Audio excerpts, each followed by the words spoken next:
Hverjir eru kostir og gallar hlutdeildarlána? Hlutdeildarlán alltaf 20% lán sem eru veitt ofan á 75% lán frá annarri lánastofnun. Í heildina það átt að taka alltaf 95% lán með aðeins 5% útborgun. Það þýðir að til að kaupa 50 milljóna króna eign þarf 2,5 milljón í útborgun. Það eru skilyrði fyrir hlutdeildarlánum að þú sért að kaupa fyrstu eign eða hefur ekki átt íbúð síðustu 5 árin. Annað skilyrði að lánin eru eingöngu fyrir kaup á nýbyggingum og sérstaklega samþykktum íbúðum af HMS. Það eru engar mánaðarlegar greiðslur né vextir af hlutdeildarláninu, heldur láni greitt að fullu tilbaka eftir 10 til 25 ár eða þegar þú selur íbúðina.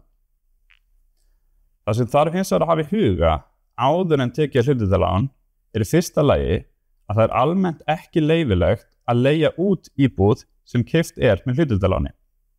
Og í öðru lagi, ef þú vilt borga inn á hlutdeildarlán, þarf greiðslan að vera minnst 5% af verði eignarinnar þann dag.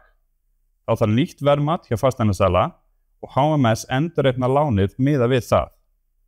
Ég mæli með að skoða island.is og síðu HMS fyrir nánari upplýsingar hlutdeildarlánin.